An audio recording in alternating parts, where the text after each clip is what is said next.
മുടി കൊഴിച്ചിൽ മാറാനുള്ള ഒരു സിമ്പിളായിട്ട് കാച്ചിയെടുക്കാൻ പറ്റിയ ഒരു എണ്ണ. അപ്പോൾ എൻ്റെ മുടി കൊഴിച്ചിലൊക്കെ മാറിയത് എനിക്ക് ഇങ്ങനെ തന്നെയാണ്, ഇത് ഉപയോഗിച്ചിട്ടാണ്. അപ്പോൾ അതിന് വേണ്ടത് കറിവേപ്പിൻ്റെ ഇല, പിന്നെ ചെമ്പരത്തിപ്പൂവ്, അതിൻ്റെ മൊട്ട് എടുത്തിട്ടുണ്ട്, ഞാൻ പൂവ് എടുത്തിട്ടുണ്ട്. അതിൻ്റെ ഞെട്ടിയും അതിൻ്റെ പിന്നെ പൂമ്പൊടിയും കളഞ്ഞിട്ടാണ് ഉപയോഗിക്കുന്നത്. പിന്നെ അതുപോലെ കറ്റാർവാഴ,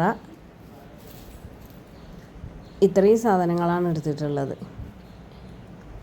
പിന്നെ നെല്ലിക്ക എടുത്തിട്ടുണ്ട്, പിന്നെ ഉലുവ കുറച്ച് വെള്ളത്തിലിട്ടിട്ടുണ്ട്, അതും എടുത്തിട്ടുണ്ട്. അതൊക്കെ എല്ലാം കൂടെ നമുക്കൊന്ന് മിക്സിയുടെ ജാറിലിട്ടിട്ട് അരിച്ചെടുക്കാം. പിന്നെ ഇത് ഈ കളർ മാറിയിരിക്കുന്നത് എന്താണെന്ന് അറിയാം, ഇത് മൈലാഞ്ചിയാണ്. അത് കുറച്ച് ഉണങ്ങിയിരുന്നു, എല്ലാം ഞാൻ കുറേ ദിവസമായി കാച്ചണം എന്ന് വിചാരിച്ചിരിക്കുന്നു, പിന്നെ ഇപ്പോഴാണ് പറ്റിയത്. അപ്പോൾ ഇതെല്ലാം കൂടി അരച്ചെടുത്തിട്ട് പിന്നെ ഞാൻ 1/2 ലിറ്റർ വെളിച്ചെണ്ണയിലാണ് ഇത് കാച്ചിയിട്ടുള്ളത്. അപ്പോൾ വെളിച്ചെണ്ണയിൽ ഇത് നിങ്ങൾക്ക് അരിച്ചൊഴിക്കണമെങ്കിൽ അങ്ങനെ ഒഴിക്കുക, അല്ല അങ്ങനെ ഇട്ടാലും കുഴപ്പമൊന്നുമില്ല. എന്നിട്ട് അതിൻ്റെ കക്കൻ നമുക്ക് മാറ്റിയാൽ മതി.